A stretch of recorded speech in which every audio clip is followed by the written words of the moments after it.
जब कोई आपसे पूछने वाला नहीं है कि आप पढ़ रहे हैं कि नहीं पढ़ रहे, जब आपके पिताजी के पास सिर्फ पैसा देने का सामर्थ्य है लेकिन शायद ये पूछने का साहस नहीं है कि आप कर क्या रहे हैं, शायद आपकी मां उतनी विद्वान नहीं है कि वो आपसे पूछ पाए कि आप पढ़ क्या रहे हैं, और जब कोई पूछने वाला नहीं होता तब आदमी क्या कर रहा है ये डिसाइड करेगा वो आदमी कितना बड़ा बनेगा।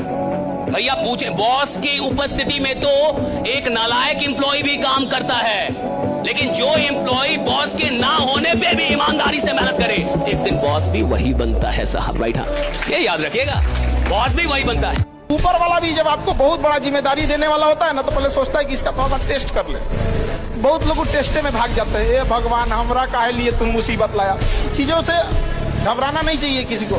जिसके जीवन में कठिनाई आ रही है, आप समझिए कि आप एक सही रास्ते पे जा रहे हैं, क्योंकि वही रास्ता सफलता का है। और अगर आपके जीवन में कठिनाई नहीं आ रही है, आप गलत रास्ते पे हैं, क्योंकि सफलता का रास्ता बहुत कठिन होता है। कि लहरों से डरकर नौका पार नहीं होती, कोशिश करने वालों की कभी हार नहीं होती। नन्ही चींटी जब दाना लेकर चलती है, चढ़ती दीवारों पर 100 बार फिसलती है। मन का विश्वास रगों में सांस भरता है, चढ़कर गिरना गिरकर चढ़ना ना करता है। आखिर उसकी मेहनत बेकार नहीं होती, कोशिश करने वालों की कभी हार नहीं होती।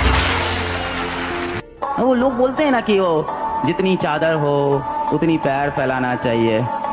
अरे नहीं यार, चादरें बहुत हैं दुनिया में, खरीद के ले आएंगे सारी चादर की दुकान। पैर फैलाओ अपना, सपने हमेशा अपनी औकात से बड़े देखो। गुस्सा आ रहा, थोड़ा सा बस रुकिए। आपको कोई नहीं कह रहा कि उसको आप कुछ मत बोलिए, अभी मत बोलिए बस, क्योंकि अभी कर देंगे ना, क्या बक देंगे, क्या बोल देंगे, क्या अनाप शनाप मुंह से निकलेगा। तो मुझे भी गुस्सा आता है जी, लेकिन उस गुस्से को रिएक्शन में मैं थोड़ा समय देता हूँ, रुकता हूँ, और उस रुकने से बहुत सारे रिश्ते बचे हैं। कि भले ही 2 पैसा जेब में ना रहे, पर मौज बरकरार रहनी चाहिए। अमीर होने के बाद जरूरी नहीं तुम्हारी जिंदगी में खुशियां आएंगी। और मेरे यारों, मैंने तो बहुत नजदीक से देखा है, अक्सर अमीरों के घर में सूनापन मचा रहता है और गरीबों की झोपड़ी में रौनक छाई रहती है। जरूरी नहीं है कि धन से तुम्हें खुशियां मिल जाएं, और याद रखना, संपत्ति जब जब आएगी विपत्ति लाएगी, पर मन तुम्हारा मानेगा नहीं, ये बात तय। फिर भी अर्जी तुम जयलक्ष्मी माता इसी की लगाओगे। इसलिए मैं तुम्हें एक कुंजी पिटारा दूं, जो तुम्हारे पास है उसी में मौज रहना सीखो और सदगुरु की छत्र छाया में जीना सीखो। देखना तुम्हारी जिंदगी में 4 चांद लग जाएंगे।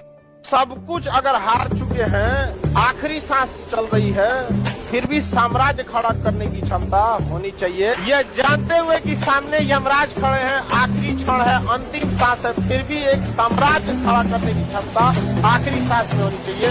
मौत को भी लगे कि इसको ले जाना चाहिए। तो किसी की भी मुसीबत में जब तुम मदद करते हो तो वो तुम्हें दुआ देगा, और वो बहुत पावरफुल चीज है,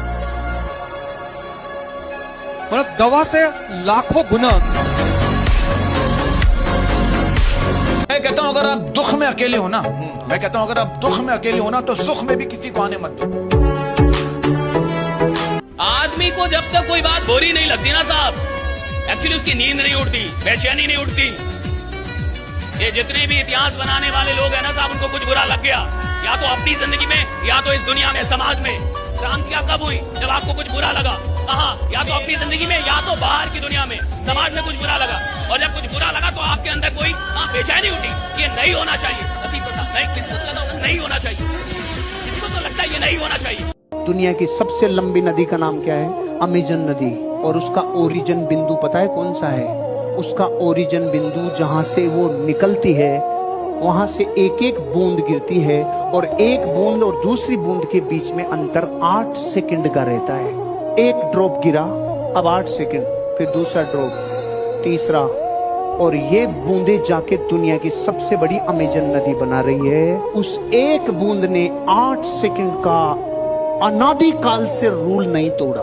वो एक बूंद 8 सेकंड के अंतर से गिर रही है, लेकिन उसने कभी दिवाली की छुट्टियां नहीं मनाई, उसने कभी होली के गीतों में अपना टाइम खराब नहीं किया। हजारों वर्षों से वो एक बूंद 8 सेकंड के अंतर से हजारों सालों से गिर रही है। ओरिजिन बिंदु जिसका बूंद है, दुनिया की सबसे लंबी नदी बना दी अमेजन।